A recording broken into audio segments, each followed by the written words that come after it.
이 자리에 모이게 하신 하나님께 감사드립니다. 코로나를 통해 모이지 못하고 예배하지 못하는 것이 많이 힘들었지만 그만큼 모여 예배하는 것에 대한 소중함을 알게 하시고 지체들과 함께 먹고 자고 교제하는 수련회가 얼마나 귀한지 깨닫게 하시니 감사드립니다. 하나님, 저희 청년들이 하나님께 드리는 수련회 둘째 날 저녁 집회입니다. 지금 이 자리에 모인 사랑하는 새인 청년들을 축복합니다. 세상 사람들이 말하는 재미와 쾌락을 뒤로하고 하나님의 말씀을 듣고자 시간을 들여 마음을 들여 물질을 들여 나온 청년들을 축복합니다. 이 시간 드리는 예배를 통해 사랑하는 우리 청년들 한 사람 한 사람을 깊이 만나주시고 개개인이 하나님 앞에 살아있고 진실된 예배를 회복하는 오늘 지금 이 순간이 되게 하여 주시옵소서. 먼저 하나님 앞에 저희의 지나온 삶의 모습들을 회개합니다. 찬양으로는 우리의 시선을, 우리의 삶을 온전히 주님께 드린다 고백하지만 실제 우리의 삶 속에서 내가 내 인생을 주도하고 살고 있었음을, 내 노력으로, 내가 가진 경험으로, 내가 이루어온 스펙들로 세상적인 성공한 삶을 바라보며 달려가고 있었음을 하나님 앞에 회개합니다.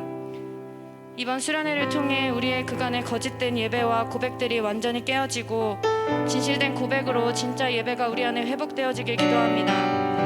우리가 살아가는 목적이 하나님을 예배하는 것 이외에 아무것도 없음이 절실하게 깨달아져서 우리 모두가 하나님께서 원하시는 진짜 예배자로 변화받길 소망합니다. 또한 하나님의 사랑을 깊이 깨닫는 수련회가 되길 원합니다.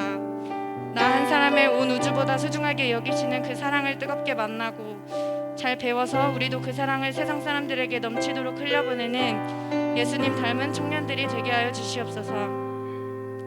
마음이 어려운 가운데 예배에 찾아온 청년들이 있습니까?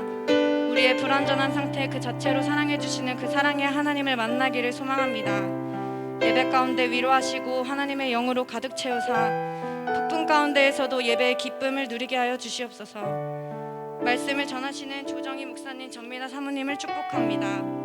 하나님께서 허락하신 목회에 남은 여정들을 하나님께 더 귀하게 쓰임받는 목사님, 사모님이 되게 해주시고 목사님 가정을 통해 더 많은 가정과 부부들이 회복되고 세워지는 축복을 허락하시며 사역하시는 신부산교회에도 더 큰 영적인 부흥이 일어나 수많은 영혼을 구원하는 이 시대의 노아의 방주가 되게 하여 주시옵소서. 특별히 이 시간 말씀 선포하실 때 조정희 목사님을 주님의 능력으로 감싸주셔서 생명의 살아있는 말씀이 이 예배 가운데 운행하심을 모두가 느끼게 하여 주시옵소서. 예배를 받으실 하나님을 찬양합니다. 남은 이틀간의 수련회 더욱 큰 은사를 사모하며 뜨겁게 예배하며 수련회 이후에는 이전과 다른 목표로 더욱 성령 충만하게 새 사람으로 변화된 삶을 살아가는 우리 모든 청년들이 되기를 소망합니다. 하나님의 전부를 아끼지 않을 만큼 우리를 사랑하시며 그 사랑 가운데 살게 하시는 나의 살아갈 이유 되신 하나님께 감사드리며 희생으로 그 사랑을 나타내 주신 예수 그리스도의 이름으로 기도드립니다.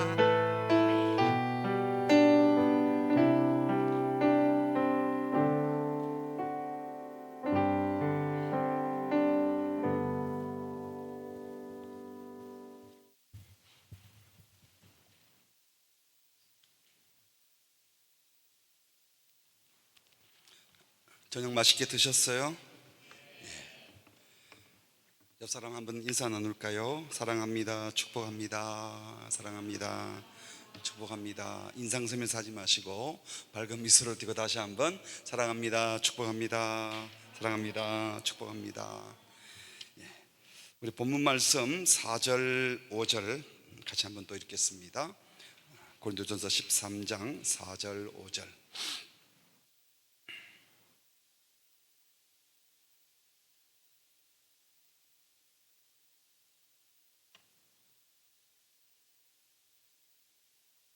우리 두 절 말씀 같이 소리내어서 읽습니다. 시작. 사랑은 오래 참고 사랑은 온유하며 시기하지 아니하며 교만하지 아니하며 무례히 행하지 아니하며 자기의 유익을 구하지 아니하며 성내지 아니하며 악한 것을 생각하지 아니하며. 오늘은 5절에 무례히 행하지 아니하며 그리고 자기의 유익을 구하지 아니하며 이 두 절 말씀을 살펴봅니다. 우리 한국 사회에 특별히 예의도 모르는 사람 같으니라고 또는 버러장벌이 없는 놈 같으니라고 하면서 인간에 대하여 차려야 될 예의 없는 사람을 좀 특별히 더 많이 꾸짖죠. 심지어 또 예의 없는 사람들을 향해서 호로 자식 같다, 애비 없이 커서 무슨 교육을 제대로 못 받아서 제멋대로 행동한다 하면서 마치 무례함이 버릇 없음이 그 출신 성분이 문제가 있는 것처럼 가문에까지도 욕을 돌리는 방식으로 비난하는 것이 우리 한국 사회의 모습 같아요. 그래서 그 어떤 욕보다도 이 버릇 없다 하는 욕이 다른 욕보다 더 모욕적인 말로 들리기도 합니다. 그런데 언제 무례하다는 말을 합니까? 누가 그런 말을 합니까? 누군가가 예의를 갖추지 않아서 내가 불쾌하다, 또 내가 불편하다, 힘들었다라고 느껴질 때 하는 말이죠. 그렇습니다. 무례하다 하는 것은 상대방을 불쾌하게 하는 것, 또 상대방을 불편하게 하는 것입니다.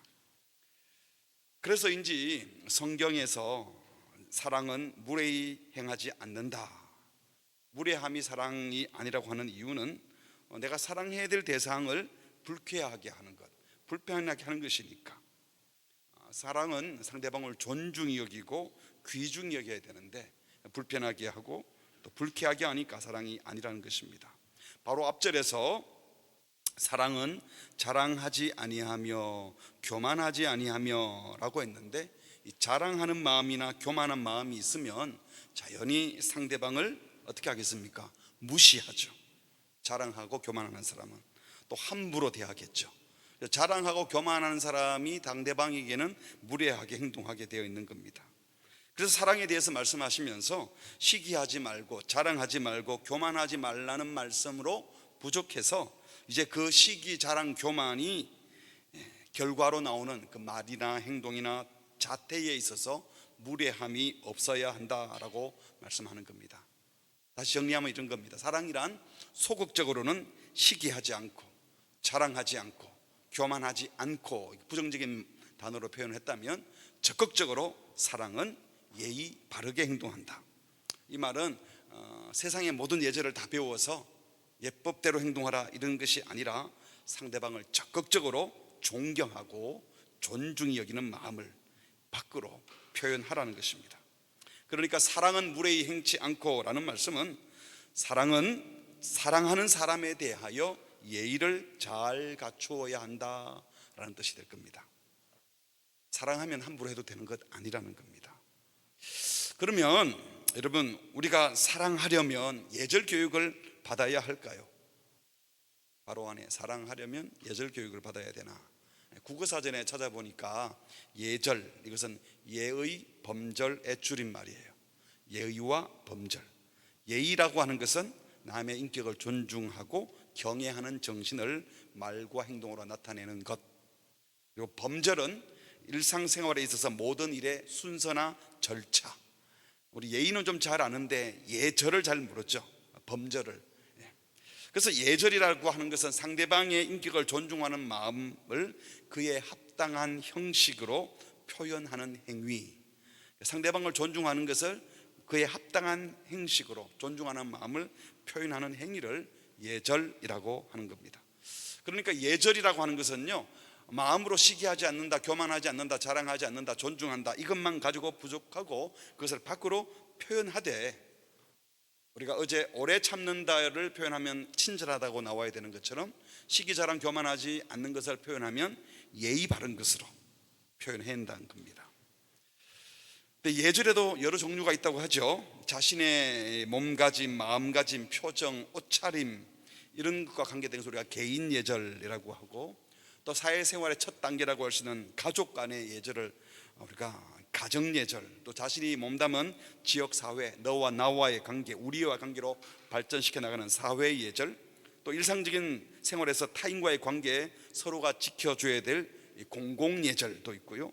한국 같으면 관혼 상제와 같이 민족마다 오랫동안 지켜오던 관습적인 예절인 전통 예절, 개인 예절, 가정 예절, 사회 예절, 공공 예절, 전통 예절.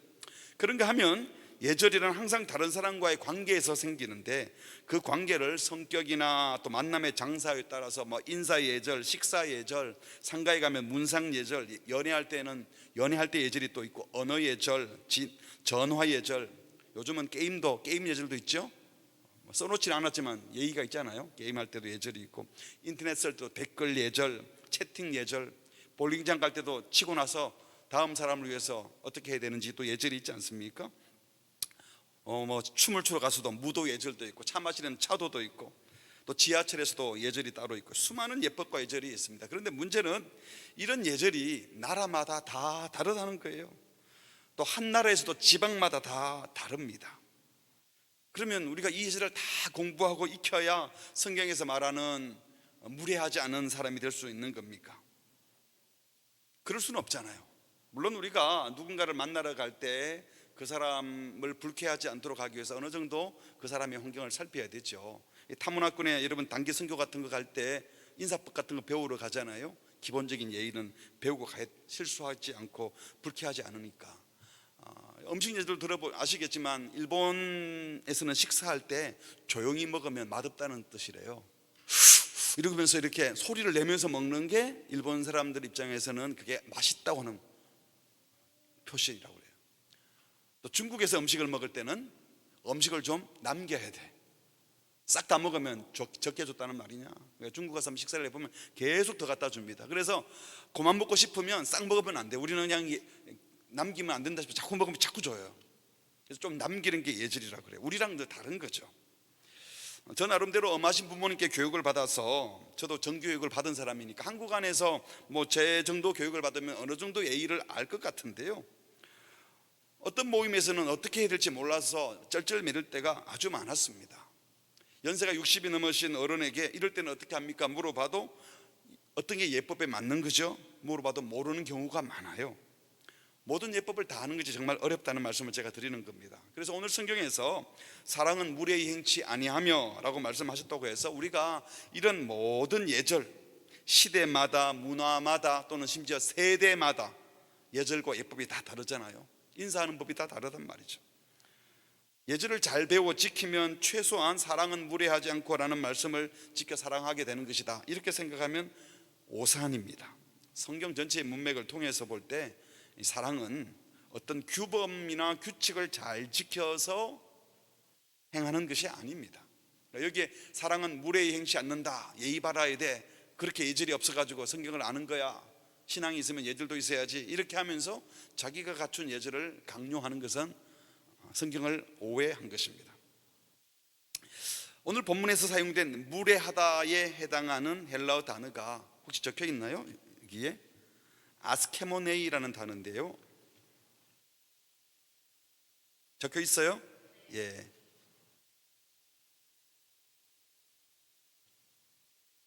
잠깐만요. 네.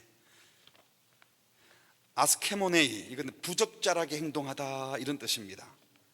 주로 이제 창피스러운 혹은 부끄러운 맨으로 행동하다, 버릇없이 혹은 외설스럽게 행동하다, 이런 뜻으로 사용되는 단어가 아스케모네이입니다. 그러니까 사랑은 무례히 행하지 않는다는 것은 상대방이 얼굴 붉힐 일을 해서는 안 된다.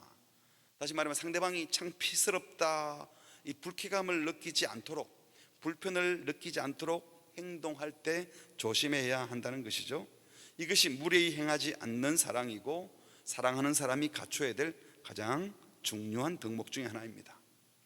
근데 왜냐하면 사랑은요, 내 쪽에서만 주고 표현되는 것이 아니라, 어제도 말씀드렸습니다만 사랑의 언어는 받는 사람의 언어가 중요하잖아요. 그래서 사랑을 받는 당사자가 사랑을 느껴야 돼요. 풍성한 사랑을 느끼게 하려면 그 사람이 싫어하는 예법이나 행동을 해서는 안 되는 것이죠.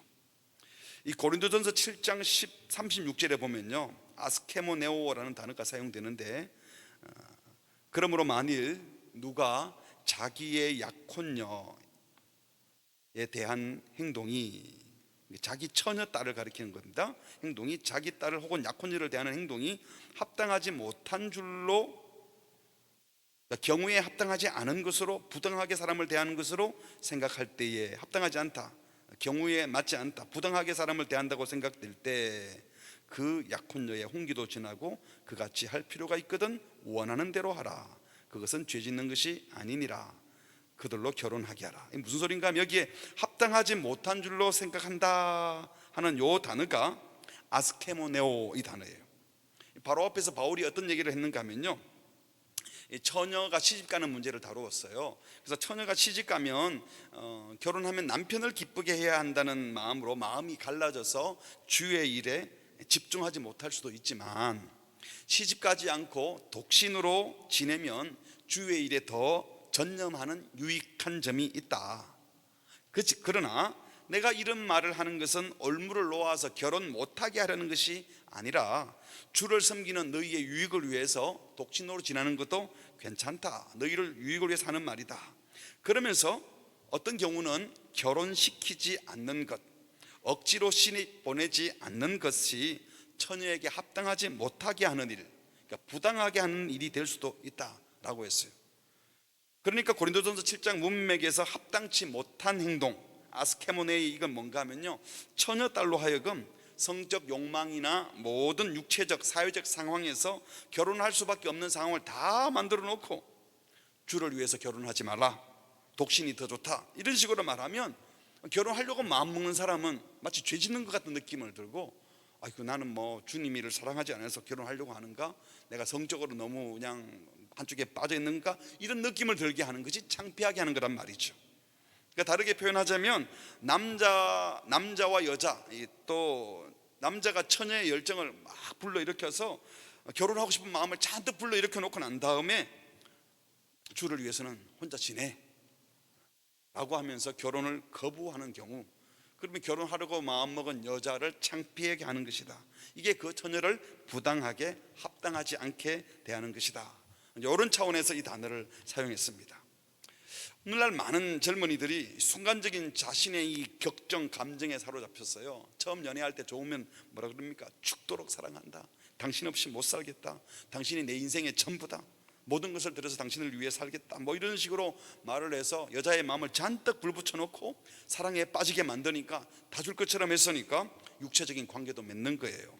그러다가 어느 날 갑자기 자기 마음에 들지 않고 실정이 난다고 해서 내가 네가 싫어졌다, 그때는 내가 죽도록 사랑했는데 지금은 그렇게 사랑 안 한다, 우리 솔직하자, 그때는 그때고 지금은 변했으니까 변한 마음 억지로 가져갈 수 없지 않냐 하고 마치 솔직한 게 잘한 것처럼 내팽개치는 경우가 있잖아요.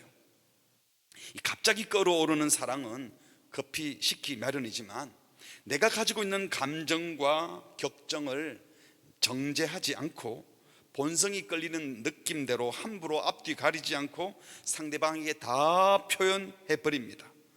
자기 감정에 충실하여 마음껏 가지고 놀다가 감정이 생기지 않는다고 하면서 느낌이 바뀌었다 하고 내팽개치면 그게 바로 합당치 않은 행동이 된다는 겁니다. 그러니까 이런 경우 앞뒤 가리지 않고 변하기 쉬운 자기의 느낌 감정을 가지고 함부로 말하고 결심하고 약속하고 관계 맺고, 그러다가 마음이 안 든다고 약속을 깨뜨리고 책임지지 않는 것, 그것이 바로 합당치 않은 행동, 무례한 행동, 아스케모네오라는 단어입니다. 그러니까 사랑했다고 말하지만 이것은 함부로 자기 생각과 느낌을 표현한 것일 뿐이지 상대를 무시한 사랑이에요.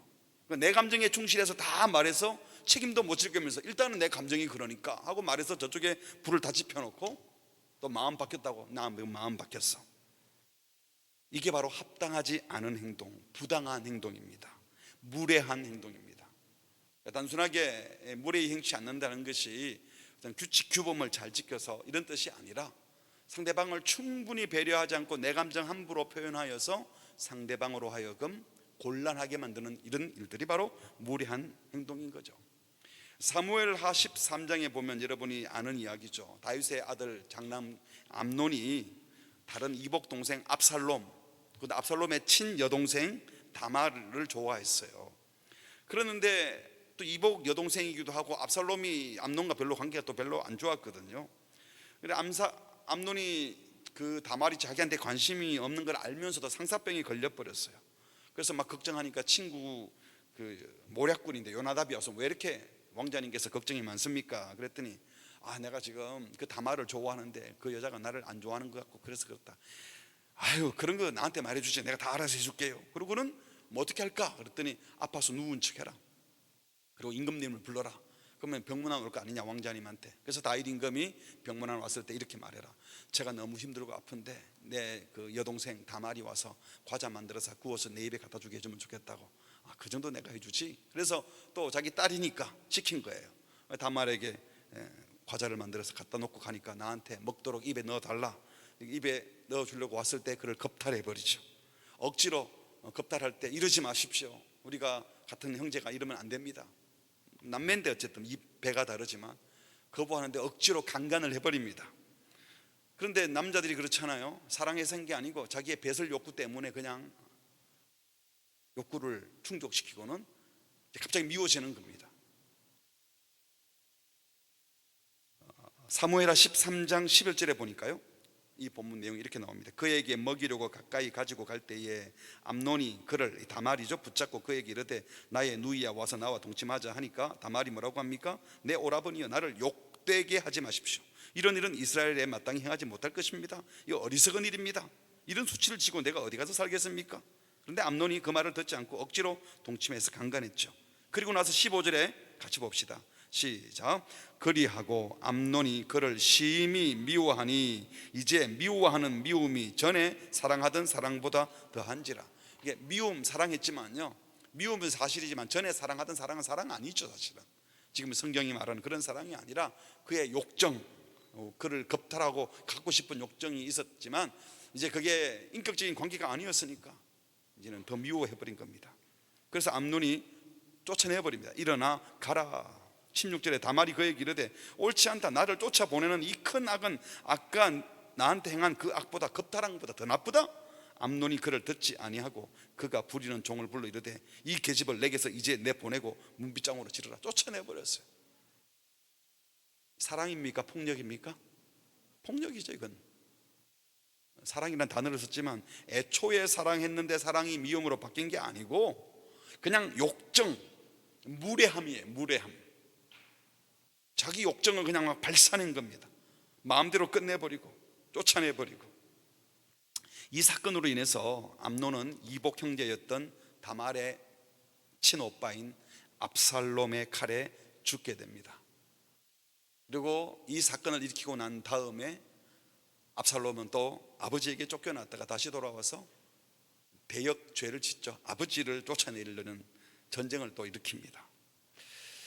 상대방의 감정과 형편을 완전히 무시하고 자기의 격정, 감정, 욕정을 참지 못해서 자기 욕구만 충족시킨 자기 죄된 욕망을 마음껏 내뿜은 것, 세상은 이걸 사랑이라 그래요. 근데 폭력입니다. 이것이 바로 사랑이라고 생각하며 했지만 합당하지 않게 행하는 것, 이게 무례입니다. 무례. 왜냐하면 사랑은 혼자 하는 것이 아니라 사랑할 때 받는 사람이 기쁘게 받아야 사랑이기 때문입니다. 자기 감정만 생각하여 하는 것은 사랑이 아니라 자기 욕구 충족을 위해서 상대방을 이용하는 폭력일 뿐입니다. 그렇습니다. 진심에서 우러나오지 않는 자기 느낌만의 사랑, 진실과 상관없이 본능적인 욕구에만 충실하여 표현된 사랑은 절대로 사랑이 아닙니다. 여러분, 이게 꼭 남자가 여자를 겁탈하는 이런 문제만 그런 게 아니에요. 우리 일상적인 대화를 할 때나 뭐 일을 처리할 때도 저쪽은 하나도 준비가 안 돼 있는데 내 걸 주장해서 막 밀어붙이고 힘으로 완력으로 날 따라와 시키는 대로 해, 이렇게 하는 것도 똑같은 짓입니다.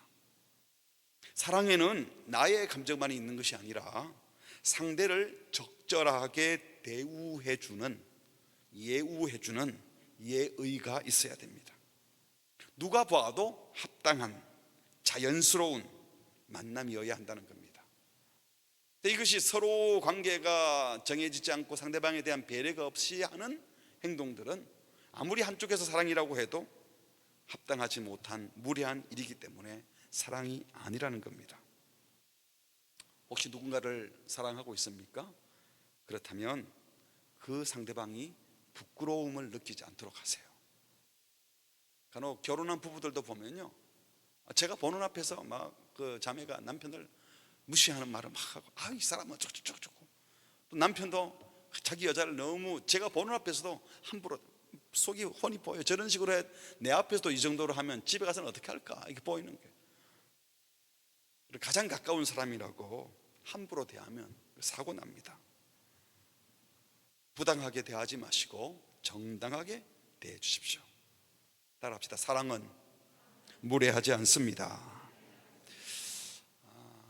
두 번째로는요, 사랑이 무례하지 않는다는 것은 부끄러움을 느끼지 않게 하라 하는 이 소극적인 표현으로도 할 수 있지만, 좀 더 적극적으로 얘기하면 상대방의 품위를 지켜주라는 겁니다.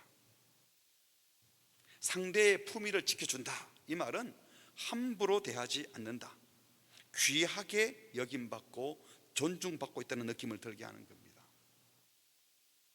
저의 경우에는 제가 제일 못하는 부분이 이 부분인 것 같아요. 제가 어제도 말씀드렸지만 일찍 전도사가 되고 목사가 되고, 전 27회 목사가 됐어요. 여러분, 목사님 저보다도 대학은 4년 선배인데 목사는 제가 먼저 됐어요. 제가 군목이어가지고 강도사 시절 거치지 않고 빨리 목사가 됐어요. 계속 지도자였어요. 같은 동기 목사들 모임에 가면 제 나이가 항상 어려요. 어딜 가나 근데 선배예요, 목회자는도. 그리고 교회에서도 또 빨리 제가 40에 저도 담임 목사로 왔어요, 전통교회에. 그러니까 늘 지도자가 되어 있다 보니까 어디 가나 제가 책임지고 말하고, 제가 말하는 대로 사람들이 들어주고 이러니까 제 아내에게도 이것이 똑같이 이제 발동을 하는 겁니다. 그리고 저도 모르게 하는 말들 가운데 무시하는 말을 하는 거예요. 좀 가만히 있어. 이 단어는 쓰지 않지만 딱 눈빛이 뭘 한다고 네가 말해, 뭐 이런 식의 느낌을 제가 줬나 봐요. 그래서 아내가 뭘 하다가, 지금은 그렇지 않지만 한 번씩 말할 때 자기가 가장 힘들 때가 무시받는다는 느낌이 들 때라는 거예요. 자기가 가치 없는 사람이라고 느껴질 때 가장 힘들대요. 그런데 제 아내는 그런 게 아니고 보니까 많은 결혼한 배우자들이, 특별히 여성들이 가장 힘들 때가 자기가 무가치한 존재다, 이 가정에 별로 쓸모없는 존재고 남편에게 별로 의미 없는 존재다 느껴질 때 가장 힘들다는 거예요. 제 아내만 그렇지 않습니다.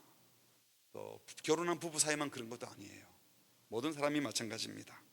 무시받는데 기분 좋을 사람이 누가 있겠습니까? 상대가 수치감이나 열등감을 느끼지 않고 존중받는 느낌이 들도록 예의를 갖추는 것, 정말 필요합니다. 내가 정말 사랑하는 사람이라면 그 사람의 품위, 그 사람의 품격에 손상이 되지 않도록 조심해야 합니다. 여러분이 배우자를 찾는다면 그렇게 존중해주고 싶은, 또 존중할 만한 가치가 좀 떨어져도 존중해주고 싶은 사람을 만나야 되는 거예요. 존경하고 존중하고. 너무 편하다고 함부로 대하다가 무시하면서 사랑한다고 하는 것은 설익은 사랑이고 제대로 되지 못한 사랑입니다. 예를 들어서 우리가 어떤 사람을 앞에 두고 말이나 옷차림이 외설스럽고 경거망동하게 행동하면, 만약에 지금 예배를 드리는데 제가 이 자리에 셔츠도 안 입고 그냥 속옷 바람으로 왔다, 예를 들면 런닝 셔츠만 입고 왔다, 그러면 여러분이 와, 우리 목사님 편하다 이러겠어요? 아니면 무례하다 그러겠어요? 어느 정도가 있잖아요. 그래도 어느 정도가 있다고요. 그 선이 나라마다 다를 수는 있지만 정말 우리가 존중하고 사랑하면 어느 정도의 선을 지켜줘야 하는 겁니다. 그것은 제가 만약에 그런 식으로 나와서 설교를 한다면 여러분을 우습게 여기는 행동이 되는 것 아니겠습니까? 사랑이라는 것은요, 내가 주고 싶은 것을 마음껏 주고 내가 표현하고 싶은 것을 마음껏 표현하는 것이 아니라 내 감정 표현 이전에 나의 사랑받을 사람을 그대로 인정하고 존중하고 그의 생각과 감정까지 존중해 주는 것입니다. 예를 들어서 어린아이를 데리고 처음으로 클래식 음악회에 간다고 합시다. 클래식 음악회에 갈 때는 나이 제한도 있잖아요. 그래서 어느 정도 되어야 가는데 이제 처음 간다. 미리 가르쳐야 됩니다. 음악이 연주되는 동안에는 어떻게 하고, 박수는 언제쯤 치고, 네가 모르면 엄마가 칠 때 따라 쳐야 돼. 그리고 연주 동안에는 절대로 말을 하면 안 돼. 이렇게 가르치는 것이 연주자에게도 같이 음악을 듣는 청중들에게도 전체적인 분위기에 어색하지 않아야 본인도 어색하지 않은 거예요. 그렇게 도와주는 게 그 아이에 대한 예의입니다. 예를 들면 양식을 한 번도 먹어보지 못한 분을 보고 정통 고급 레스토랑에 가서 양식을 먹는데 처음 가보니까 막 포크 나이프가 여러 개 나와 있어요. 뭘 어떻게 써야 될지, 냅킨은 언제쯤 어떻게 될지 전혀 몰라서 어색해하고 있어요. 그래서 이분이 저는 이거 어떻게 하는지 모르는데요. 이런데 처음 왔습니까? 포크 나이프 쓰는 법 안 배웠습니까? 큰 소리를 만약에 말을 하면 그분 마음이 어떻겠어요? 처음 와서 어색한 것도 불편한데 그걸 막 큰 소리로 말하면 얼마나 창피스럽겠어요.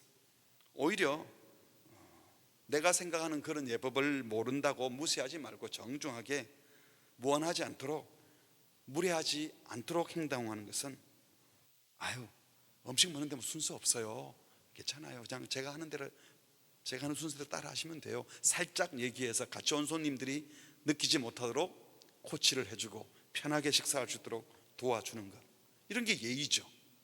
그 예법을 알아야 예의가 아니라 앞에 앉아있는 사람이 불편하지 않도록.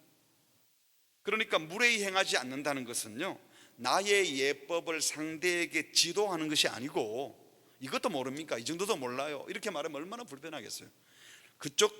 그분의 형편에서 마음 편안하게 함께 할 수 있도록, 그가 창피스러움을 느끼지 않도록 친절히 도와주고 그의 품위를 지켜주는 것이 무례히 행치 않는 사랑인 겁니다. 처음에 교회에 오신 분들을 그렇게 섬겨야 되는 거죠. 우리 세인교회는 어릴 때부터 우리 교회 다니는 분들이 많잖아요, 그죠? 얘기 들어보니까 대부분이 그런 줄 알고 있어요. 그런데 그분들끼리 너무 친하게 지냈는데 새 가족이 왔는데 그 새 가족이 자기들끼리 친하게 지내고 새 가족은 혼자 있으면 그게 그분에게 무례하게 행하는 겁니다. 그분이 어색하지 않도록, 새로운 환경에 오신 그분들이 불편하지 않도록, 그 사람은 뭐가 어색할지, 여러분은 화장실이 어디 있고 예배실이 어딘지 편히 알지만 처음 오신 분은 입구가 어딘지도 모를 수도 있어요. 그렇다면 그분들 입장에서 배려하고 도와주는 것이 그분에 대한 예의가 되는 것이죠. 여기서 하나 주의해야 될 것은요, 이 상대의 품격, 예의 이런 단어를 쓰면 한국 사람들은 항상 예의는 아래에서 위로만 챙기는 예의인 줄 알아요. 근데 성경은 그렇게 가르치지 않습니다.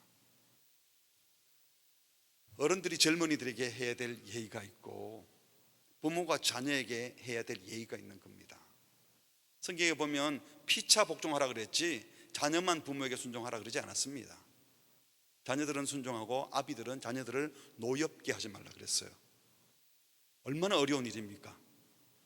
우리는 어른을 노엽게 하지 말라 이렇게 생각하는데 부모에게 자녀가 스트레스 받지 말게 하라네요. 훨씬 더 어려워요. 아이의 마음을 이해해야 돼요. 그러니까 부모들은 어떻게 생각합니까? 야, 내 때는 이러면서. 아빠가 중학교 때와 지금 자기가 중학교 때는 시대가 완전히 다른데, 그 아버지가 30년 전, 40년 전 중학생, 40년 전쯤 되겠네, 그 시절에 중학생 시절에 그 얘기를 가지고 아이한테 말하면요, 이건 협박이고 폭력입니다. 전혀 딴 세상을 사는데 모른다고 해야 돼요. 아빠가 산 시절과 너무 다르니까 내가 너희 시절을 잘 모르는데 어떤 거니 하고 물어봐야 돼요. 근데 우리는 그렇게 하지 않잖아요. 여러분들도 곧 이제 그 날이 올 거고, 여러분도 그런 대우를 많이 받았는데 스트레스 받았다고 또 그렇게 하지 마세요. 엄마 때는 그런 소리 하지 말라고요. 요새는 라떼라 말하면 막 꼰대 소리 듣는다 그러던데요. 내가 아무리 마음을 열어도 나이 차이가 벌써 갭을 딱 만들어 두고 있습니다. 조심하고 또 조심해야 됩니다. 규칙을 지키듯 예절을 갖추는 것이 아니라 상대방을 이해하고 그분 형편에서 뭐가 불편한지 편안하게 해주려는 자세, 그분을 존중해주는 자세가 바로 무례히 행치 않는 것입니다. 그게 그분의 인격을 존중하는 것이니까요. 그리고 세 번째는 무례히 행치 않는 사람이란, 좀 더 구체적으로 매사에 상대방의 입장을 고려하고 상대를 배려하는 행동을 하는 겁니다. 배려하는 것, 이게 기본이에요. 배려. 예를 들면 예배 시간에 좌석에 어디부터 앉아야 되겠어요? 오늘 같이 집회할 때. 왜? 그리고 세 개가 있으면 어디부터 앉아야 되겠어요? 그 가운데는 탁 비워놓고 양 사이드만 앉는 사람들도 있지. 지금도 그런 사람 없나? 없네, 아무도 없네, 다행히. 아니, 저기 있네. 다음에 오는 사람들이 편하게 앉을 수 있도록. 제가 신부상교회 다니면서 보임했는데, 그 장의자, 여기는 뭐 세 칸밖에 아니지만 장의자는 막 5명, 7명 앉는 의자예요. 근데 꼭 사람들이 이렇게 통로에 앉아요. 그럼 다음 가는 사람은 어떻게 들어가요? 들어가려고 이렇게 서 있으면 또 일어나지도 않아. 뚱뚱한 그 다리를 그냥 집어넣어가지고 못 들어가게 막 밀어먹고, 그리고 자기가 비켰다가 자기가 안으로 들어가면 될 텐데 자기는 끝까지 거기 앉아 있겠대. 나이가 드셔서 어른들이 중간에 화장실 가야 되는 분이라면 일부러 그래도 되죠. 또 그렇게 해야 되죠. 근데 그게 아닌데 뭐가 그렇게 급한지 꼭 통로에 앉는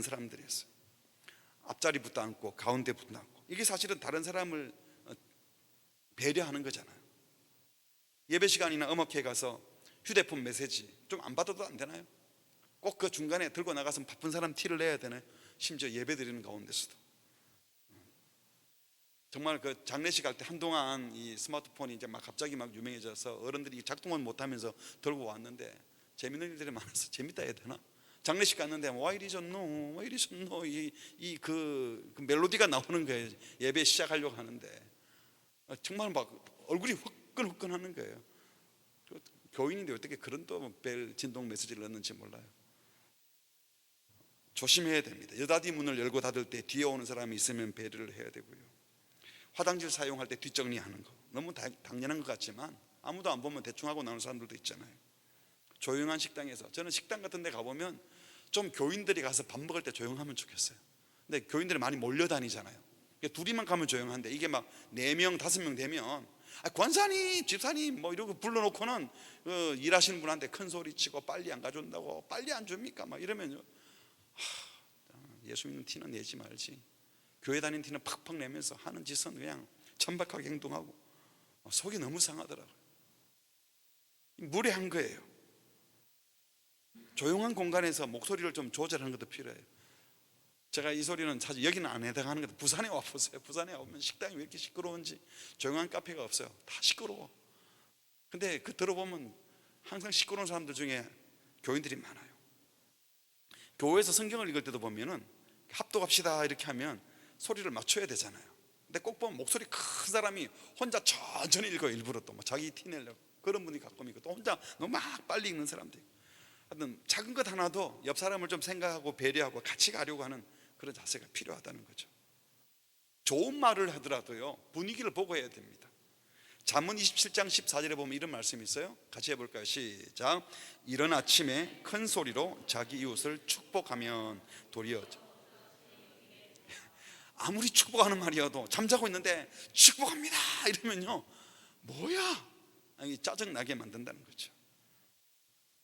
때와 장소를 가릴 수 있어야 됩니다.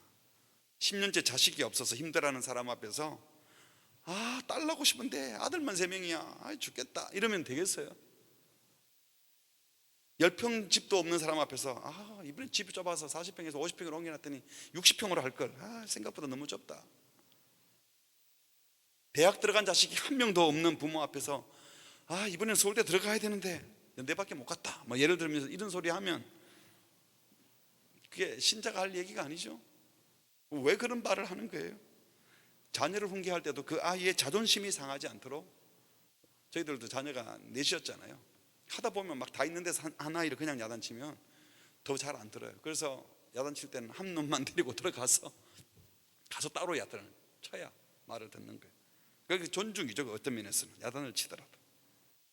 심지어 성도들이요 교회 안에서 보면 사람들이 다 있는 데서 어느 집사가 또 다른 집사를 남들 보는 앞에서 훈계하듯이 가르치는 그런 분들이 있더라고요. 여기는 없죠. 우리 교회는. 저희 교회도 지금은 없습니다. 참고로. 근데 그랬던 적이 있어요.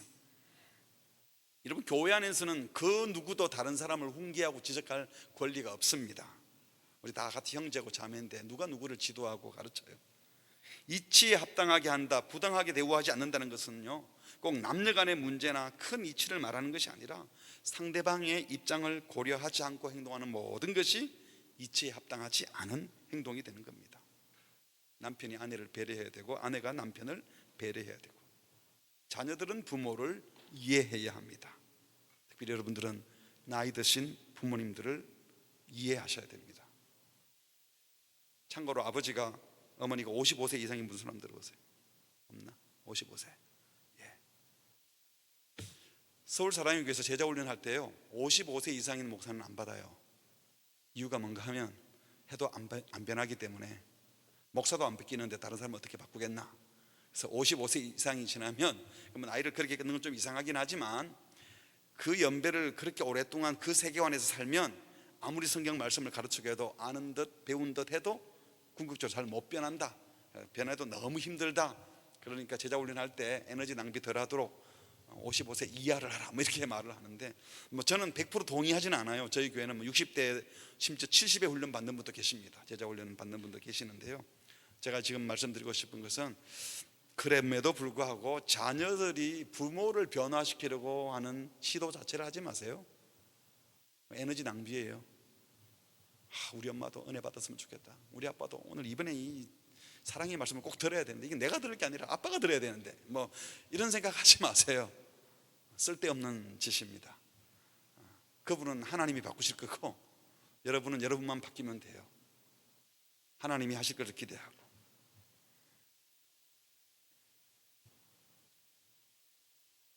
제가 처음 40대 담임 목사로 가서 주보 글자를 그 포인트 8, 9 이렇게 했어요.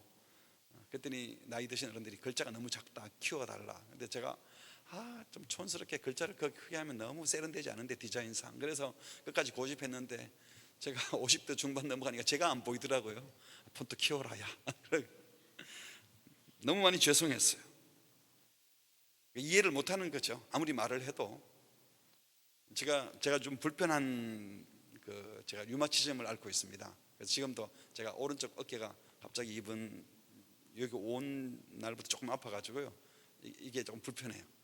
근데 제가 이걸 하나 아파오고 나서 보니까, 그 전에 통증을 모를 때는 아픈 사람을 생각해도 그냥 뭐 이렇게 위에서 기도하고 했는데, 제가 통증을 느껴보니까 아픈 사람에 대한 이해가 조금 더 이해가 되더라고요. 저희 집에 넷째 아이가 난독증이 있거든요. 난독증은 글자를 접수하는 방법이 달라요. 그러니까 쉽게 말하면 글자를 못 읽어요. 그래서 초등학교 5학년 1학기까지 한글을 못 읽었어요. 그런데 사랑장을 유치부 때 다 외웠어요. 13장을 쫙 다 외웠고, 사랑은 오래 참고 다 써다 놓고, 제가 그거 보면서 외웠기 때문에 글자를 아는 줄 알았어요. 나중에 엄마가 사랑에만 동그라미 쳐놓고 사랑을 따로 써놓고 읽으라니까 못 읽어요. 그러니까 머리가 나쁜 게 아니고 글자를 판독하는 회로 채우기가 다르기 때문에 지금은 잘 읽습니다. 근데 이런 난독증이 있어서 글을 못 읽는다고 생각하니까요, 한국 사회에서 살아가는데 지장되는 게 한두 가지가 아니더라고요. 일단 학교를 못 다니잖아요.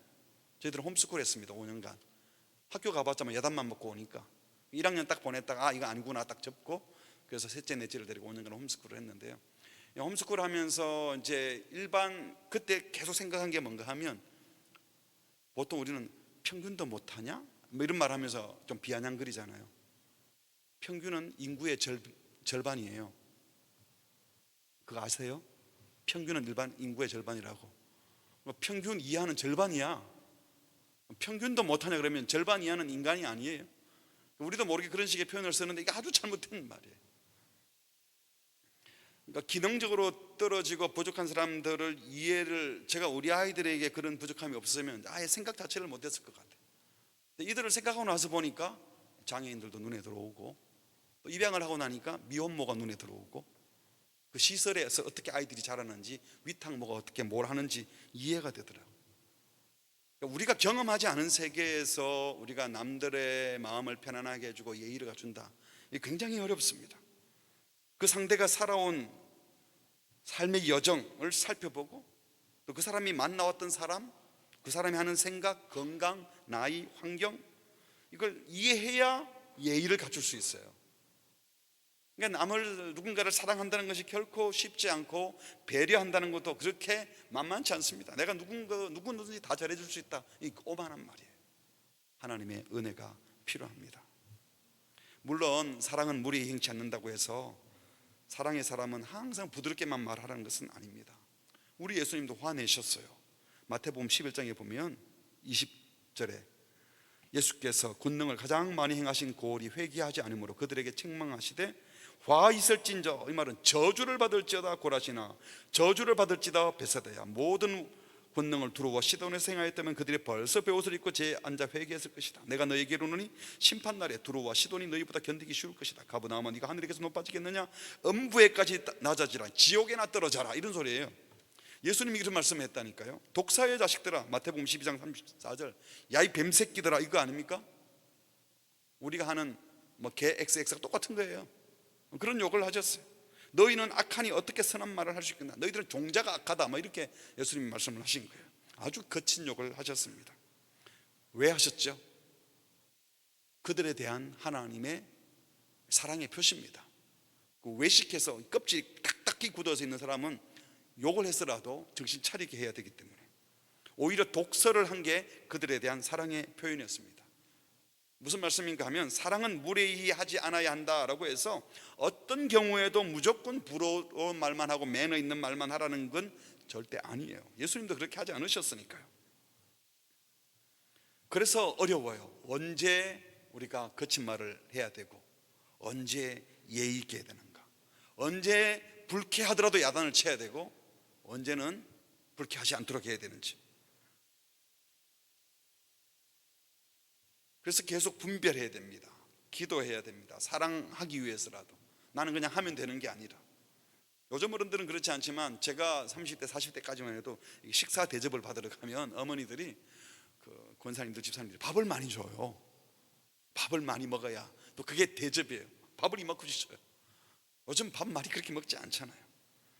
요즘은 밥보다 반찬을 또 절개 먹잖아요.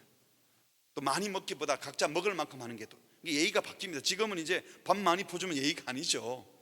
요즘은 일부러 밥을 안 먹기도 하는데 탄수화물 줄이려고, 그렇죠? 알아서 먹도록 하는 게 또 예의가 돼요. 그러니까 이런 식사 예절도 계속 바뀌고 있습니다. 예를 들면 학교 잘 다니니? 공부는 열심히 하니? 이런 인사가 모든 사람에게 안 통하는 거 아시겠죠?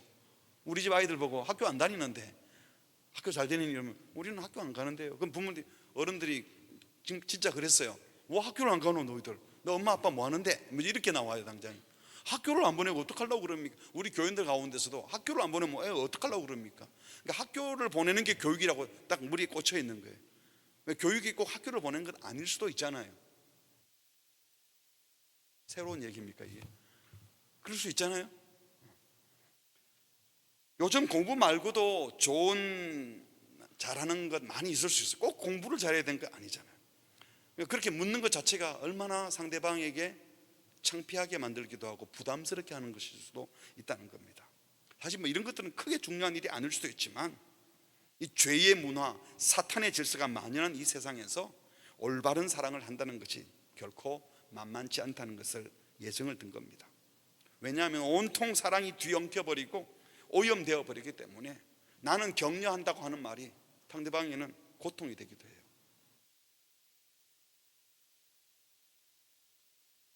그래서 사도 바울은요, 빌립보서 1장 9절에 보면 이런 말씀을 하셨어요. 9절 10절 우리 같이 읽겠습니다. 시작. 내가 기도하노라 너희 사랑을 지식과 모든 총명. 점점 여기 잘 보시면 사랑을 풍성하게 하는데 무엇으로 풍성하게 하라고 그랬어요? 지식과 모든 총명으로 풍성하게 하라. 이제 조금 이해가 가시죠? 사랑을 뜨겁게 하라, 사랑을 열심히 하라, 이게 아니라 지식과 총명으로 풍성하게 하라, 분별하라는 겁니다. 그냥 하는 게 아니고.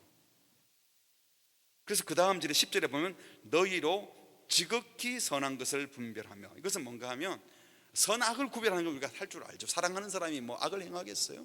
근데 선을 행하는데 지극히 선한 것, 그러니까 더 선한 것이 무엇인지 찾으라는 거죠. 다 좋은데 정말 필요한 것을 찾아서. 그래서 사랑에 통찰력이 필요합니다. 분별력이 필요합니다. 지식이 필요하다고요. 그래서 여러분, 사랑을 풍성하게 허락하여 주시옵소서, 이 기도만 하고 있으면 안 돼요. 주님, 제가 잘 몰라요. 어떻게 해야 될지 모르겠어요. 가르쳐 주세요. 분별하게 해주세요. 저 형제에게 내가 어떻게 다가가는 것이, 저 자매에게 어떻게 다가가는 것이, 우리 교회 어린이들을 내가 어떻게 섬기는 것이 주님이 기뻐하는 섬김이 되고 그 영혼에게 꼭 필요한 것이 될지 가르쳐 주세요. 그래서 더 사랑하기 위해서 여러분 괄호 안에 배우고 또 분별해야 합니다. 왜 배워야 되죠? 사랑하기 위해서. 왜 분별해야 됩니까? 사랑하기 위해서. 공부를 왜 하는가? 의학도가 왜 공부를 합니까? 그냥 병 고쳐서 병원 좋은 의사가 돼서 돈 버는 병원 차리려고, 이게 아니잖아요. 사랑하기 위해서. 대학을 가는 이유가, 직장에 가는 이유가 다 그 목적이 똑같아야 합니다. 사랑하기 위해서. 그래서 공부도 하고 분별도 하고 해야 되는 것입니다. 제가 함께 제자 훈련했던 집사님 부부 가운데요, 두 아들이 있었는데 이 아들들과 의사소통하려고 미국에 있을 때예요. 그 미국 농구 선수 이름을 다 외우셨대요.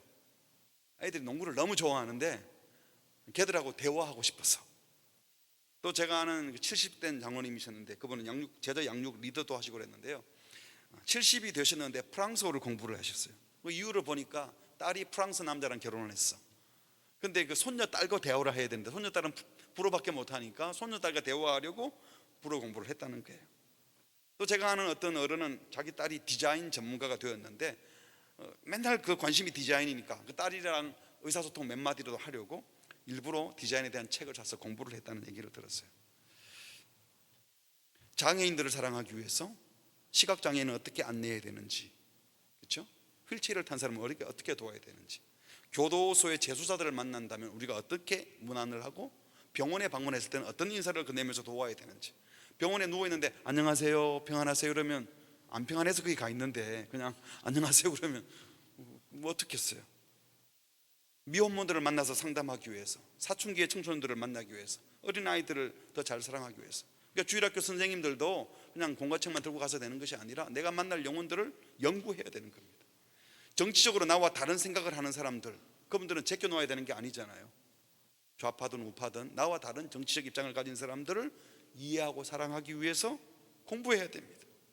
한 영혼이라도 더 전도하고 더 좋은 공동체를 이루기 위해서 열심히 배우고 생각하고 수정하고 해야 되는 겁니다. 무례하지 않는 사랑을 위해서 예의 범죄를 배우려고 하기보다 예수님을 배우면 됩니다. 예수님이 우리와 함께 하려고, 우리처럼 되시려고 일부러 이 땅에 오셨습니다. 우리가 사용하는 언어를 사용하시고, 우리가 먹는 음식을 먹고, 우리가 잠자는 곳에서 함께 주무시면서 우리가 창피당하지 않도록 하려고 우리 곁에 오셨습니다. 사랑은 사랑받을 사람이 부끄러움을 느끼지 않도록, 아니 더 존중받도록 그분의 품위를 지켜주고 구체적으로 배려하는 것입니다. 내 이웃을 내 몸같이 사랑하라 이런 말을 하도 많이 들었지만 구체적으로 행하는 것이 바로 이겁니다. 무례히 행치 않는 것. 나를 함부로 안 대하잖아요. 우리가 나를 귀히 여기잖아요. 똑같이 상대방을 그렇게 사랑해야 합니다. 예수께서 우리의 필요를 아셔서 그렇게 죽으시고 부활하심으로 우리에게 하나님의 사랑을 보여주셨는데 우리도 그 사랑의 사람들이 다 되시기를 주의 이름으로 축복합니다.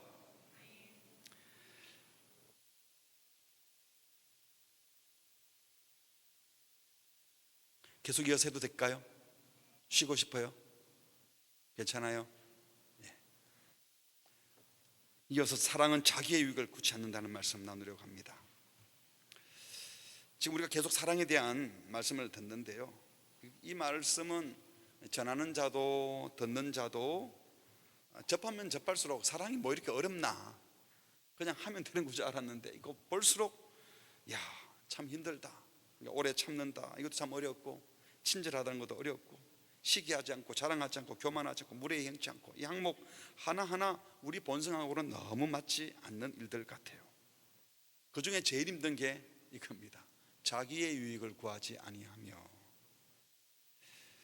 사랑하는 것은 사랑하는 사람 자기의 유익이 아니라 사랑받을 사람의 유익을 구하는 게 사랑이잖아요. 그러니까 내가 손해보더라도 사랑받는 자가 행복해지면 좋겠다. 근데 이게 죄인에게 가능한가? 근본적으로 죄인은 이타적인 사랑, 죄된 본성으로는 이게 안 됩니다. 그러나 성경은 분명히 사랑은 자기 유익을 구하지 않는다. 이 원문을 직역하면요, 사랑은 자기 자신의 것을 구하지 않는다 이렇게 말할 수 있어요. 유익이란 단어가 없어도 원문에 보면 자기 것을 구하지 않는다, 그러니까 남의 것을 구한다는 거죠. Does not seek its own. Love is not self-seeking. 자기 것을 구하지 않는다. 자기 목적을 추구하지 않는다. 사랑은 자기에게 유익한 것, 자기와 관계된 것을 추구하는 것이 아니고 사랑받을 사람의 유익, 받을 사람의 필요를 추구하고 그것에 더 민감해지는 겁니다. 이 말씀 앞에 우리는 주님, 제가 잘 몰라요. 저는 그렇게 못하겠는데요. 제 유익이 먼저 생각나는데, 내 거 손해보면 아깝지만 남이 손해보는 건 그렇게 예민하게 느껴지지 않는데요. 누가 나 욕하면 화가 나지만 내 친구 욕먹는 거 그만큼 힘들지는 않던데요. 남의 실수는 철저히 따지지만 내가 실수한 것은 늘 너그럽게 대했는데요. 우리 늘 그렇잖아요. 이런 우리가 자기 유익을 굳지 않는 사랑을 하는 것은 참 어렵습니다. 그래서 이런 죄된 본능을 초월하지 않으면 절대로 사랑은 자기 유익을 구하지 않으며 라는 사랑을 할 수가 없습니다. 그래서 여기서 자기 유익을 구하지 않는다는 말씀을 다시 정리해 보면, 첫 번째로는 해도 되는 일을 하면 안 되고 문제 안 되는 일만 하는 것이 아니라 남에게 유익한 일을 하려고 해야 됩니다. 우리는 내가 잘못했나, 그게 법적으로 하자가 있나, 그게 뭐가 문제가 되는데 해도 되잖아, 이게 아니라는 거예요. 간혹 목회자한테 찾아와서 그거 술 절대로 먹으면 안 됩니까? 먹어도 안 됩니까? 주일날 돈 쓰면 안 됩니까? 돈 써도 안 돼요. 이런 식으로 물어오는 경우가 있잖아요. 그러니까 이게 사랑의 동기로 하는 게 아니죠. 해도 됩니까? 라고 묻는 것은 하고 싶은 거예요. 근데 해도 되냐고 묻지 말고, 그걸 하면 하나님 사랑하는 거, 그걸 하면 이웃을 사랑하는 건지 물어보고, 정말 이웃을 사랑하고 하나님을 사랑해서 하는 일이면 하세요 하면 그게 정답이에요. 사도 바울이 고린도전서 10장에 우상 숭배에 들여졌다가 시장에서 팔리는 그 음식, 우상 제물로 드렸던 음식을 먹어도 되느냐 하는 것이 이슈가 되었어요. 그래서 한쪽에서는 우상에게 드렸던 제물을 먹으면 우상에게 제사하는 것과 똑같은 것도 안 된다. 또 어떤 분은 그거 먹는 게 뭐가 문제가 돼? 라는 분위기가 있었어요. 그러나 근본적으로는요, 하나님의 백성은 못 먹을 음식은 없습니다. 다 먹어도 돼요. 제사 음식 먹어도 돼요. 왜냐하면 고린도전서 10장 26절, 이는 땅과 거기 충만한 제일 아래줄입니다. 그것이 주의 것임이라. 모든 것이 다 하나님의 것이기 때문입니다. 그런데 이어서 하시는 말씀이, 따라합시다. 모든 것이 가하나, 모든 것이 가하나, 모든 것이 덕을 세우는 것이 아니다. 그러니까 옳다 그러다 할 때 오라 할 수 있어. 그러나 옳다고 해서, 괜찮다고 해서 좋은 건 아니라는 거예요. 그러니까 우리는 옳으냐 그러냐 따져서 옳은 것을 하는 것이 아니라 유익한 것을 해야 돼. 해도 되느냐 묻지 말고 유익한 일을 해야 한다는 겁니다.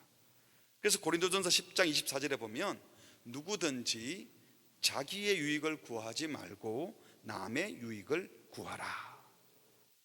또 10장 33절에도 보면, 나와 같이 모든 일에 모든 사람을 기쁘게 하여 자기 유익을 구하지 아니하고 많은 사람의 유익을 구하여 그들로 구원을 받게 하라.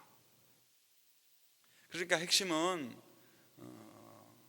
사랑하는 사람은 사랑의 동기가 되어서 사랑받을 사람이 어떻게 하면 좋겠나, 그 사람에게 뭐가 유익했나, 이 기준이 돼야 되지, 이게 옳은가 그런가 이 기준 삼으면 안 된다는 겁니다.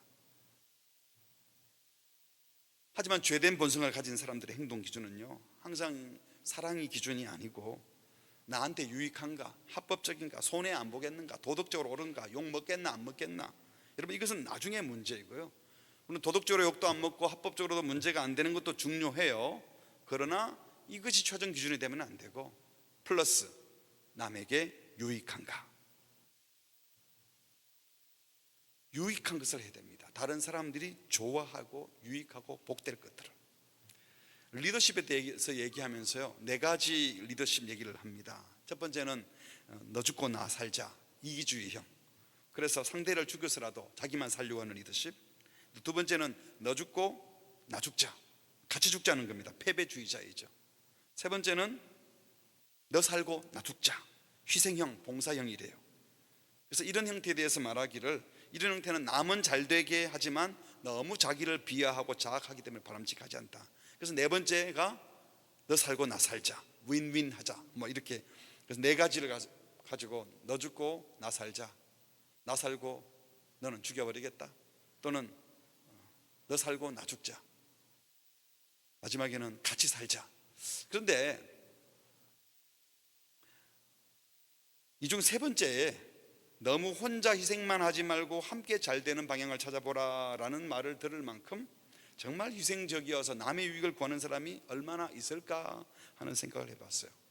성경에는 윈윈 이런 말 안 씁니다. 그런 말 안 해요. 오히려 성경은 분명히 말하기를 남의 유익을 구하라고 합니다. 10장 24절 다시 한번 보실까요? 누구든지 시작. 누구든지 자기 유익을 구하지 말고 남의 유익을.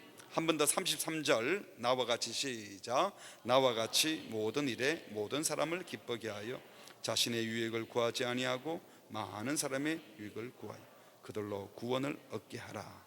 아멘. 그렇습니다. 우리가 주님의 사랑을 실천하려면 남의 유익만 구하겠다는 생각으로 똘똘 뭉쳐져 있어야 됩니다. 이런 말 하면 남의 것만 챙기면 내 것은 언제 챙깁니까? 걱정 안 해도 돼요. 우리가 건강을 위해서 식사를 해야 돼요. 그런데 건강을 챙기는 것도 남을 더 잘 섬기고 싶어서 건강을 챙기는 거예요. 잠을 자야죠. 남들을 돕고 싶어서라도. 내 잠 안 자면, 건강하지 않으면 남을 못 도우니까요. 공부를 하는 것도 결국 나의 입심양명을 위해서가 아니라 공동체를 섬기고 이웃을 복되게 하기 위해서 공부를 해야 됩니다. 음악을 연주하는 것도, 그림을 그리는 것도, 글을 쓰는 것도 결국은 누군가의 유익을 위해서 한다. 늘 남의 유익을 구하면서 하는데, 정말 남의 유익을 위해서 그렇게 하게 되는 사람은요, 대충 하지 않습니다. 그래서 남의 유익을 위해 사는 멋진 나, 그런 멋진 나를 키워가면 되는 거잖아요. 그게 훌륭한 사람이잖아요. 두 번째는 자기 유익을 구하지 않는 것은 손해볼 각오를 하라는 겁니다. 우리가 헌신하고 봉사하면서요, 항상 이런 마음을 품잖아요. 내가 이만큼 희생하고 이 정도 봉사했으면 돌아오는 게 있겠지. 헌금을 드리면서도 내가 이렇게 하나님 섬기면 하나님께서 나머지는 채워줄 거야. 내가 이만큼 겸손하게 했으니 사람들이 언젠가는 나를 인정해 주겠지. 결국 돌아올 유익을 계산합니다. 말은 헌신이고 말은 희생이지만 결국은 물질로든 정신적으로든 보상을 받으려는 마음이 우리에게 많이 있어요. 결국 손해는 안 보겠다는 거죠. 설교자들의 설교 가운데서도 하나님은 절대 우리 손해보게 안 합니다, 이제 이렇게 말을 해서 자꾸 우리 속에 내 거 유익을 챙기고 싶은 마음을 자꾸 이제 북돋워 주면서 결국은 내가 손해 안 보기 위해서 섬기는 그런 사람이 되면 안 되는 거죠. 물론 마지막 천국에 가서 주님께서는 온전하게 갚아주실 겁니다. 여러분 믿으시죠? 그건 확실해요. 근데 이 땅에서도 내가 이 정도 섬기면 이 정도 보상받아야 된다, 이렇게 하면 곤란한 거예요. 내가 손해가 되어도 더 많은 사람이 유익을 얻게 되면 그건 하나님 나라의 유익이니까 이건 하나님이 기뻐하시는 거야. 그러다가 끝까지 그렇게 살다가 갈 수도 있는 거예요. 왜냐하면 예수님이 그러셨으니까. 그게 바로 남의 유익을 구하는 자, 내가 손해볼 각오를 하면서 살아가는 자들입니다. 세상 사람들은 그러면 밥이 나오냐 돈이 나오냐, 돈 되지 않는 일을 한다고 우리를 무시하기도 하지만요, 경건한 그리스도인들은 손해볼 각오를 하고 그 손해를 즐기는 자들입니다. 왜냐하면 예수님께서 그렇게 사셨기 때문입니다. 디모데후서 3장 12절 말씀 우리 같이 읽어보겠습니다. 시작. 무릇 그리스도 예수 안에서 경건하게 살고자 하는 자는 박해를 받으리라. 손해보고 핍박 받으라고 말씀합니다. 경건하게 살면 핍박 받게 되어 있다고 말씀합니다. 우리가 헌신하고 희생하면 늘 칭찬 듣는 게 아니라 오히려 욕을 먹을 수 있어요. 그때 우리는 도대체 언제까지 손해봐야 됩니까? 얼마나 희생해야 됩니까? 질문하고 싶어지기도 하고 적당히 선을 긋고 싶기도 합니다. 그때 우리는 주님께 고백해야 됩니다. 주님, 제가 끝까지 희생할 자신이 없습니다. 끝까지 손해볼 자신이 없습니다. 그래도 주님께서 나를 위해 모든 것 주신 것 믿습니다. 저도 주님 따라 가보겠습니다. 주님 도와주십시오 하고 가야 됩니다. 힘들다고 포기할 수 없기 때문입니다. 남의 유익을 먼저 생각하는 것이 내 본성에 맞지 않아도 그렇게 해야 합니다. 손해를 감수하고도 사랑할 수 있는 사랑의 사람이 되게 해달라고 기도할 수 있기를 바랍니다. 손해볼 각오를 할 때 제일 먼저 떠오르는 게 뭐죠? 첫 번째는 돈이고 또 하나는 명예입니다. 돈으로 손해볼 마음을 먹어야 돼요. 결국은 제가 우리 교회 부임해서 장로님들하고 무슨 대화를 하다가 결국에 교회에 분쟁이 생기는 이유를 가만히 보면 교회 내에도 분쟁이 결국은 다 돈 때문이더라고요.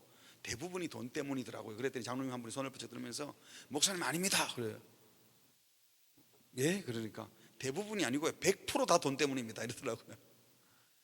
교회에 분쟁이 생겨서 법정 소송까지 가는 교회들 보세요. 상가 교회 가운데 그런 교회 없습니다. 자기 교회 건물이 있는 교회들이 싸워요. 끝까지. 부동산이 있기 때문에. 딴 거 없어요. 건물 없는 교회는 그렇게 안 싸워요. 다 흩어져 버려요. 돈이 남아 있으니까 이 재산권을 누가 갖냐. 결국엔 그렇게 가는 거예요. 목회자들이 은퇴할 때 어려워지는 이유 결국 다 돈 때문이에요. 교회 안에서 뭐 임직하고 힘들어질 때도 결국 다 돈 때문에, 헌금을 누가 많이 냐 적겠냐 이런 거 가지고 따지고, 돈이 여기저기 다 섭렵하고 있습니다. 정치인도, 예술가도, 종교인도 다 좋아하고. 자녀들한테 물었대요. 초등학생들한테. 아빠한테 가장 바라는 게 뭐냐? 돈 좀 더 많이 벌어왔으면 좋겠다. 60, 70% 아이들이 대답을 그렇게 했답니다. 돈으로 다 되거든요. 신이 되어버렸습니다. 마태복음 6장 24절에 보니까요, 한 사람이 두 주인을 섬기지 못할 것이니 혹 이를 미워하고 저를 사랑하거나 혹 저를 사랑하거나 혹 이를 중히 여기며 저를 경히 여김이라. 같이 읽고 마지막 시작. 너희가 하나님과 재물을 겸하여 섬기지 못하느니라. 그러니까 사람들이 돈을 누구만큼 섬긴다는 거예요? 하나님만큼. 하나님과 재물을 겸하여 섬기지 못한다 하는 것은 하나님께 비교 대상이 돈이에요. 맘모니즘, 이게 신이 되어 보였습니다. 온 우주 만물의 주인이 하나님이신데 하나님보다 돈을 먼저 생각한다면 그건 신성 모독이죠. 근데 무슨 일을 하더라도요, 교회에서 돈이 있습니까? 돈 됩니까? 손해 안 보겠습니까? 이거 하나님을 모독하는 행위입니다. 많은 사람들이 직업을 택해도 돈이 되느냐를 따지고요, 친구를 사귀면서도 손해 안 보려고 하고요, 물질적으로 유익을 얻을 사람 사귀려고 합니다. 교회가 만일요 헌금 많이 할 만한 사람 더 눈여겨보겠다가 그들에게 관심을 더 기울이면 참 사랑을 잃어버린 것입니다. 돈이 사랑을 빼앗아 가지 못하도록 정신을 바짝 차려야 합니다. 반대로 내가 돈 많이 벌어서 주의 일을 열심히 해야 되겠어 라고 먹으면서 돈으로만 주님을 섬길 수 있을 것처럼 생각한다면 그것도 잘못된 것이에요. 진정 사랑한다면 돈에 대한 관심보다도 하나님을 먼저 생각하고 사람을 먼저 생각해야 됩니다. 돈 자체가 죄가 아니고 악이 아니에요. 인간 생활에 편리한 도구예요. 그냥 도구예요. 그런데 그 도구에 너무 관심을 가지면 안 되는 겁니다. 디모데전서 6장 10절에는 이런 말씀도 하셨어요. 같이 할까요? 시작. 돈을 사랑함이 일만 악의 뿌리가 되나니 이것을 탐내는 자들은 미혹을 받아 믿음에서 떠나 많은 근심으로써 자기를 찔렀도다. 돈을 사랑하는 게 일만 악의, 모든 악의 뿌리라고 성경이 말을 하고 있습니다. 심지어 신앙도 팔아먹게 한다고. 히브리서 13장 5절은 또 이렇게 얘기합니다. 같이 합니다. 시작. 돈을 사랑하지 말고 있는 바를 족한 줄로 알라. 그가 친히 말씀하시기를 내가 결코 너희를 버리지 아니하고 가연 너희를 떠나지 아니하리라. 돈 사랑하지 말라고 했어요. 자기의 유익을 구치 않는 사람은 돈 사랑하지 말고 하나님을 더 사랑하고 이웃을 더 사랑해야 됩니다. 물질적으로 유익이 되지 않아도, 아니 물질적으로 손해가 되어도 사랑하는 일을 먼저 앞세워야 합니다. 이 물질적인 욕망에서 해방되지 못하면 우리는 절대로 자기의 유익을 구하지 않는 순수한 사랑을 할 수가 없습니다. 사랑한다면 다 주고도 다 잃어버리고도 사랑하는 것이 더 좋아야 합니다. 돈이 물질적인 유익, 물리적인 유익을 추구하는 것이라면 명예는 정신적으로 자기의 유익을 구하는 거예요. 내가 이름 나는 거, 내가 인정받는 거, 내가 욕 안 먹는 거. 성도들이 그래요. 나는 뭐 세상 명예, 권세 이런 거 다 버렸습니다. 신경 안 씁니다. 그랬는데 사람이 그래도 네 돈밖에 모르잖아. 그럼 막 화가 나요. 명예는, 세상 명예는 버렸는지 모르지만 교회 안에서 욕 먹는 건 못 참겠다. 이것도 잘못된 거예요. 사랑은 자기의 유익을 구하지 않는다는 말씀은요, 정신적으로 남들에게 존중받으려는 욕심에서 해방되어야 돼요. 존중받고 싶죠. 저는 한동안 그랬어요. 내가 훌륭한 목사는 못해도 존경받는 목사가 돼야 되겠다. 내가 크게 부흥 성장시키는 목사는 못해도 존경받는 목사가 돼야 되겠다. 이런 생각을 하면서 제가 생각을 잘한 줄로 알았어요. 그런데 말씀을 묵상하면서 이것도 내려놓아야 되구나. 존경받는 목사가 되고 싶은 마음 자체도 내려놓아야 돼요. 그냥 주님 사랑하면 되고 이웃 사랑하면 남들이 존중하는 거지. 또 존중 안 할 수도 있어요. 그냥 하나님을 사랑하고 이웃을 사랑하는 일에 목을 매야 되는 거지, 내가 존중받는 것, 이것이 목표가 되면 사고가 나는 것입니다. 우리 모두는 종입니다. 종은 족보가 없어요. 종은 이름도 없습니다. 누구 댁 누구 밑에 종이지, 종은 이름도 없어요. 주인의 이름만 드러나면 되는 겁니다. 그래서 우리는 자기 유익을 구하지 않는다고 할 때 물질적인 것뿐만 아니라 정신적으로도 내가 존중받아야 되겠다, 인정받아야 되겠다 하는 그 욕구를 내려놓아야 합니다. 마가복음 10장 45절입니다. 같이 합니다. 시작. 인자가 온 것은 섬김을 받으려 함이 아니라 도리어 섬기려 하고 자기 목숨을 많은 사람의 대속물로 주려 함이니라. 예수님이 그러려고 오셨어요. 누가복음 14장 11절도 같이 읽습니다. 시작. 무릇 자기를 높이는 자는 낮아지고 자기를 낮추는 자는 높아지리라. 또 사도 바울은 또 이렇게 얘기했습니다. 고린도후서 11장 7절. 내가 너희를 높이려고 나를 낮추어 하나님의 복음을 값없이 너희에게 전함으로 죄를 지었느냐. 다른 사람의 복음을 전하고 다른 사람 높이기 위해서 바울은 자기 자신을 낮추었다고 했어요. 야고보 사도는 또 이렇게 말합니다. 주 앞에서 낮추라, 그리하면 주께서 너희를 높일 것이다. 사도 베드로는 또 이렇게 얘기합니다. 하나님의 능하신 손 아래서 겸손하라, 때가 되면 주님이 높아주신다. 주님처럼 사랑하고 싶다면 물질적인 유익이든 정신적인 유익이든 내 것을 챙기려고 하는 마음을 다 내려놓을 때, 욕먹을 각오를 할 때 사랑할 수 있습니다. 그런데 너무 어렵습니다. 과연 우리 인간들이 이런 사랑을 할 수 있을까? 안 되지요. 그래서 우리는 예수님을 바라보아야 합니다. 예수님은 자신의 삶의 목적을 이렇게 말씀하셨습니다. 다시 한번 합니다. 마가복음 10장 45절 한 번 더 시작. 인자가 온 것은 섬김을 받으려 함이 아니라 도리어 섬기려 하고 자기 목숨을 많은 사람의 대속물로 함이니라. 아멘. 세상에서는 자아실현이란 말을 하죠. 교육의 목적이 자아실현. 성경은 자아실현이 아니에요. 우리가 뭘 가졌다고 자아실현을 해요? 성경은 자기 부인을 말합니다. 자아실현이 아니라, 자기 발견이 아니라 자기 부인. 나는 아무것도 아닙니다. 주님을 따르겠습니다. 마가복음 8장 34절에 누구든지 나를 따라오려거든 자기를 어떻게 하고요? 부인하고 자기 십자가를 지고 나를 따르라. 자기 유익을 구하지 않는다. 자기 정당화, 자기 정명, 자기 가치 추구 포기하고 이웃의 유익을 추구하고 심지어 원수의 유익까지도 구하며 사랑하기로 작정하는 것, 이것이 자기의 유익을 구하지 않는 사랑입니다. 그러려면 내가 죽어야 합니다. 갈라디아서 2장 20절 말씀처럼 내가 그리스도와 함께 십자가에 못 박혔나니, 이제는 내가 사는 것이 아니고 내 안에 그리스도께서 다시 사실 때, 주님이 주인 될 때 이런 사랑을 할 수 있습니다. 바울은 이렇게 말했습니다. 빌립보서 1장 20절입니다. 같이 할까요? 시작.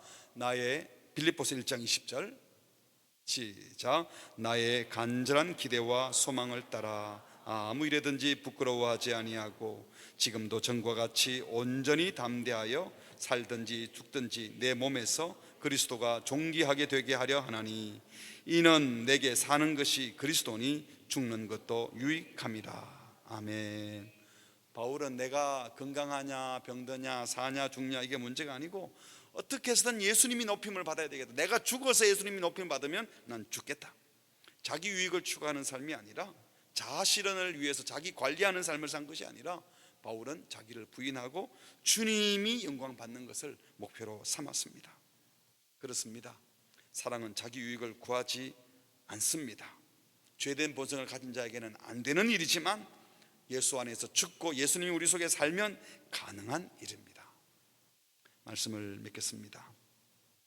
온통 자기 유익을 구하는 이 세상에서 천국 질서를 따라 자기 유익을 구하지 않고 남의 유익을 구하는 삶을 사는 것은 정말 어려운, 아니 거의 불가능한 일입니다.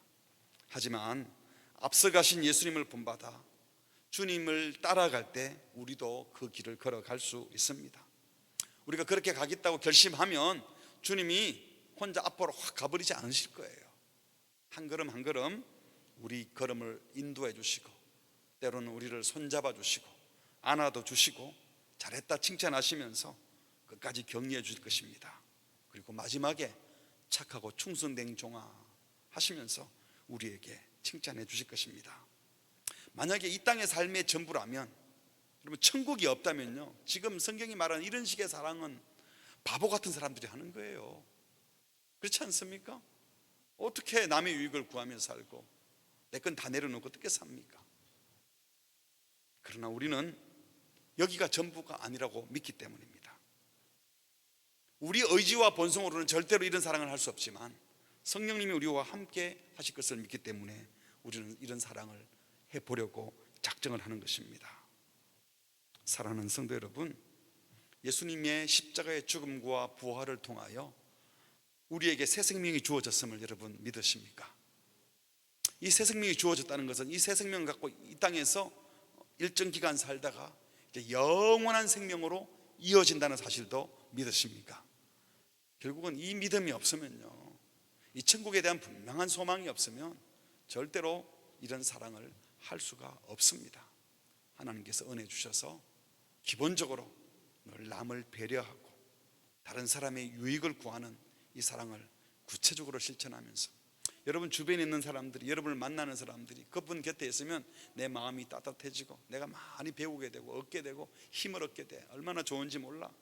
여러분 리더들이 그런 사랑의 사람이 되면 이 공동체가 더 복되어지고 아름다워질 것입니다. 이 사랑 잘 감당하는 우리 모두가 되시기를 주의 이름으로 축복합니다. 우리 함께 찬양하겠습니다. 아버지 사랑 내가 노래해, 아버지 은혜 내가 노래해. 그 사랑 변함없으신, 거짓 없으신, 성실하신 그 사랑 함께 찬양하겠습니다.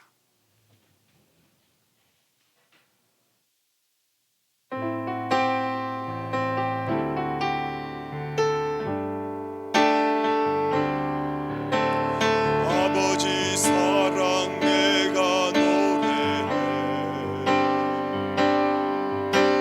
아버지 은혜 내가 노래해. 그 사랑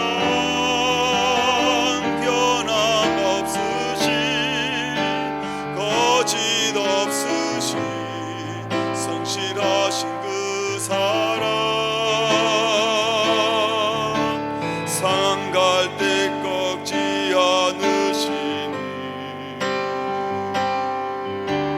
꺼져가는 등불 끄지 않니. 그 사랑 변함없으신, 거짓 없으신, 성실하신 그 사랑,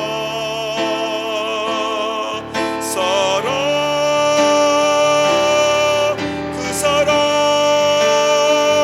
날 위해 죽으신, 날 위해 다시 사신 예수 그리스도, 다시 오실 그 사랑, 죽음도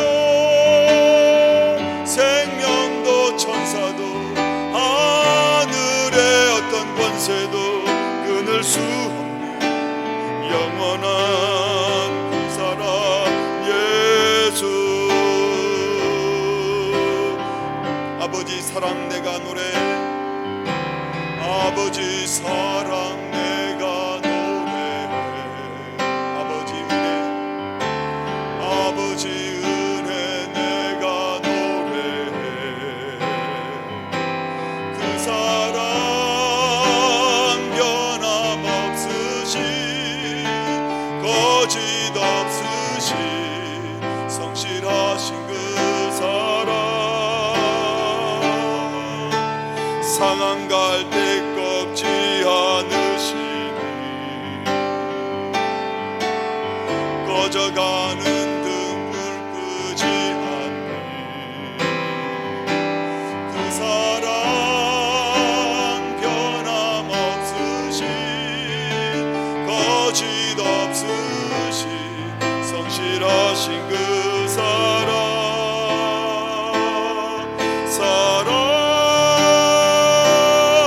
그 사랑 날 위해 죽으신, 날 위해 다시 사신 예수 그리스도,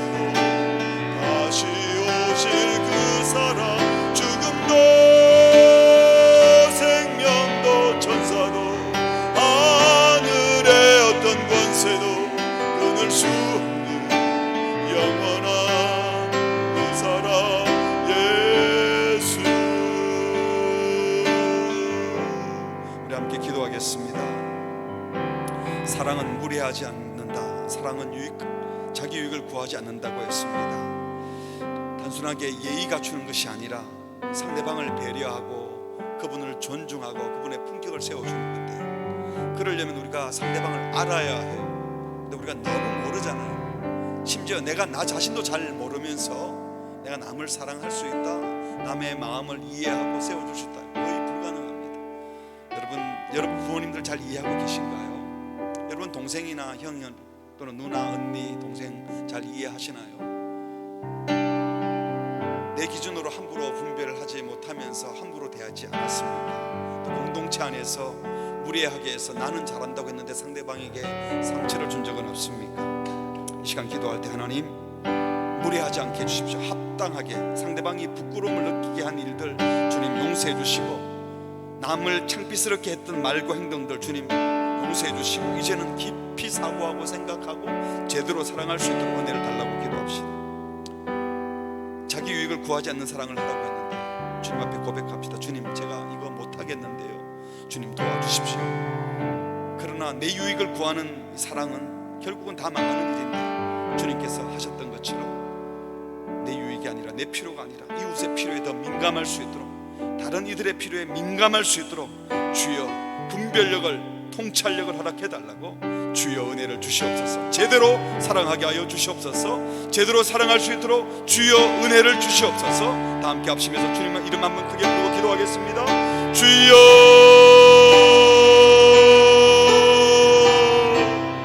주님 오늘 밤에 우리에게 말씀을 주셨습니다.